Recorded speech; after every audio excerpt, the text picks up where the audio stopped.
The lake had always been the quiet heart of our neighborhood, stretching wide and calm behind the rows of identical houses the HOA loved so much. Every morning, sunlight slid across the water like a sheet of glass, and every evening the frogs sang as if they owned the place. To us, the lake wasn't just scenery. It cooled the air, attracted wildlife, and gave the neighborhood a sense of peace that brochures could never explain. That calm lasted until the HOA decided the lake could do more than look pretty. At the annual meeting, they announced their big idea with shiny slides and confident smiles. The lake, they said, could host a small hydroelectric power system. Nothing dramatic, just a community-scale solution that would lower shared electricity costs and make the neighborhood greener. They promised minimal disruption, maximum benefit, and total control. Most residents didn't fully understand the plan, but the words lower bills and renewable energy were enough to secure approval. Construction began fast.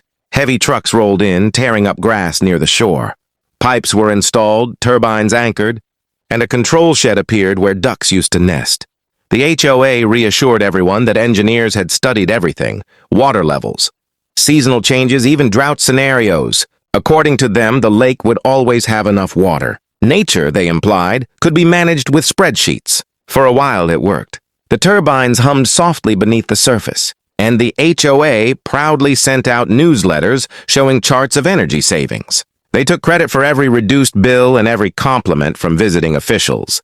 The lake, once ignored, became their greatest achievement. No one questioned what would happen if the water ever dropped. After all, the HOA said it wouldn't. Then the rain stopped coming. At first, it was barely noticeable. The shoreline pulled back a few inches, revealing muddy ground and forgotten fishing lures. Weeks passed, and the water kept retreating. The frogs went quiet. Boats sat lower in the water. By midsummer, the lake looked tired, like it was slowly exhaling. Residents started asking questions, but the HOA insisted everything was fine. The system was designed for this, they claimed. One morning I walked down to the lake and saw the truth. Parts of the turbine housing were exposed, glinting in the sun where water used to be. The gentle hum was gone. The lake that powered everything was running out. And so was the HOA's confidence. By early fall, the lake had become almost unrecognizable. What was once a glimmering body of water now looked like a shallow, cracked basin dotted with patches of stubborn reeds. The boats leaned on their sides, useless, and the ducks had migrated weeks ago. Most residents were quiet at first, hoping the HOA had a plan, that some solution would magically appear. But as days passed, the truth was impossible to ignore. The lake was gone, and with it, the power system that had been its pride. The first signs of trouble weren't catastrophic, just awkward. The electricity charts the HOA had once proudly shared began to flatten, then drop. Turbines sat idle, spinning lazily, or not at all. One resident noticed the small control shed's backup generator running constantly, a faint drone that no one had heard before. The HOA tried to explain it away, blaming minor operational adjustments and temporary inefficiencies. But the residents weren't fooled. Tension grew during HOA meetings, where promises of solutions in the works clashed with the reality that nothing worked. Engineers were called in, papers were shuffled, and the blame bounced between contractors, climate conditions, and even the residents themselves. It was a strange sort of helplessness. We had all agreed to this grand vision, and now it was collapsing, silently, beneath our feet. Neighbors began documenting the decline. Photos of cracked lake beds circulated online. Some took drone footage to show the full scope. The once proud hydro system now looked like a relic of ambition without caution. The turbines, designed to spin with abundant water, were corroding in the sun. Pipes that had carried energy through the community were now half buried in mud. Every corner of the lake reminded residents that the HOA's confidence had been misplaced. Worse still, the financial side started to unravel. The HOA had spent thousands maintaining equipment that could no longer function. Funds meant for neighborhood improvements were being diverted to emergency measures. Bills, which had been artificially low thanks to the hydro system, crept back up. It wasn't just a failure of engineering, it was a failure of planning, and we were all feeling the consequences. Some people suggested draining the remaining water entirely and abandoning the turbines, but others were stubbornly hopeful. They spoke about rain, about repairs, about miracles that might bring the lake and the system back to life. Arguments erupted, friendships strained. The lake, once a source of calm, had become a symbol of mismanaged ambition, a cautionary tale written in mud and rust. I found myself walking along the exposed lake bed every evening, listening to the wind whistle through empty pipes and imagining what it had been like when the water ran deep and strong. It was a quiet grief, watching something that had given life to our neighborhood slowly die under the weight of human overconfidence. As winter approached, the consequences of the lake's disappearance became impossible to ignore. The HOA had built its reputation on the power system, but now every meeting was filled with frustrated voices and pointed questions. Homeowners demanded answers, accountability, and, most of all, solutions. Some suggested suing the engineers, others blamed the HOA board for ignoring environmental warnings. The mood had shifted from optimism to quiet anger. The empty lake bed became a strange landmark. Children who once played at the water's edge now kicked at the mud, searching for whatever life remained. Wildlife, which had thrived when the lake was full, had either disappeared or adapted to a harsher reality. The frogs and fish were gone, leaving the neighborhood eerily quiet, a silence that made the hum of idle turbines feel even more absurd. Inside the HOA offices, the pressure was relentless. Reports, spreadsheets, and meeting minutes stacked up like a paper fortress. Board members spoke in careful tones, promising audits, contingency measures, and reassessment of community priorities. But behind the corporate language was panic. Their signature achievement, the hydroelectric system, had failed spectacularly. What was supposed to symbolize innovation and sustainability now symbolized overreach and negligence. Some residents tried to salvage the situation themselves.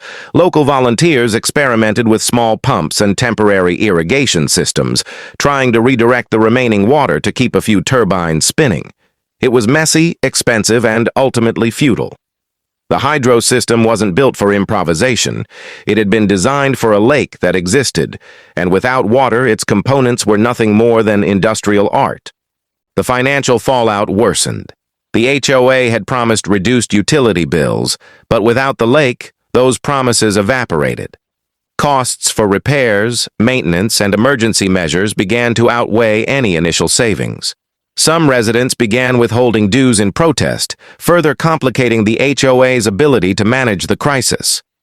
Board members, once admired for their foresight, now faced whispered criticism in every hallway and social media group in the neighborhood. Even psychologically, the lake's loss had a deep impact.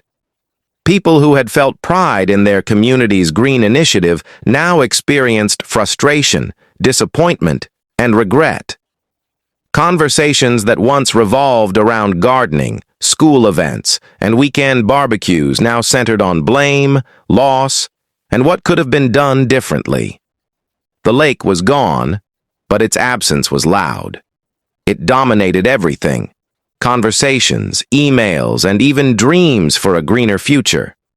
By the end of the season, one thing was clear. The HOA's ambitions had collided violently with nature's limits.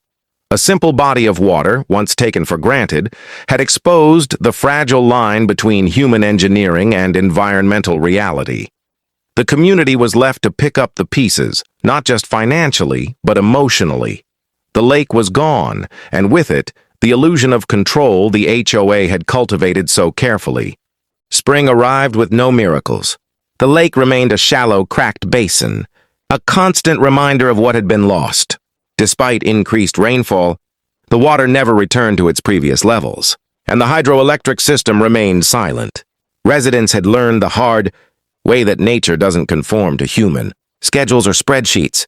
The HOA's power dream had collapsed, leaving behind only rusting turbines, exposed pipes, and a frustrated neighborhood. The board, once confident and admired, now faced a new reality. Repair was impossible without substantial investment, and investment was hard to justify when trust had eroded. Many members resigned quietly, leaving a skeleton crew to handle complaints, manage funds, and figure out next steps. Some homeowners organized themselves, creating informal committees to discuss restoration ideas, alternative energy options, and long-term environmental management. In effect, the residents were reclaiming responsibility for the community the HOA had once controlled. Amid the chaos, a few lessons became painfully clear. First, human engineering is limited when it conflicts with natural systems. The lake had always been more than a power source. It was an ecosystem, a seasonal body of life and a delicate balance of rainfall, runoff, and groundwater. No amount of planning could fully guarantee it would remain at a level capable of sustaining turbines. Second, enthusiasm and ambition are not substitutes for humility. The HOA had believed its spreadsheets and engineers could master nature. But reality reminded everyone that control is never absolute. Some families began reimagining the lake entirely. Rather than trying to restore the hydroelectric system, they focused on creating smaller wetlands, planting native species, and encouraging wildlife to return. Slowly, the lakebed transformed from a symbol of failure into a living experiment, a space where residents could see the balance between human use and environmental stewardship. Children planted wildflowers, volunteers dug channels to retain rainwater, and birds cautiously returned. While the turbines remained dormant, life found its way back in simpler, quieter ways. The HOA eventually admitted defeat. In their final statements, they acknowledged miscalculations, overconfidence, and the unforeseen impacts of drought. It was a humbling moment, one that resonated across every household. The board learned that leadership is not just about ideas and implementation, but about listening to nature, respecting limits, and prioritizing resilience over spectacle. Looking back, the empty lake is no longer just a tragedy. It is a story of ambition, failure, and adaptation. It reminds us that power, whether electrical or organizational, is meaningless without balance, foresight, and humility. The lake, once lost to human overreach, has become a teacher, showing the neighborhood that some of the greatest lessons come not from success, but from the quiet echoes of what disappears when we forget to respect the world around us. Enjoying this story about the HOA, the lake, and the failed hydro system? Hit that subscribe button to catch more neighborhood tales and real-world lessons. Give this a like if you found it eye-opening, and drop a comment below. What do you think the HOA could have done differently to prevent this disaster?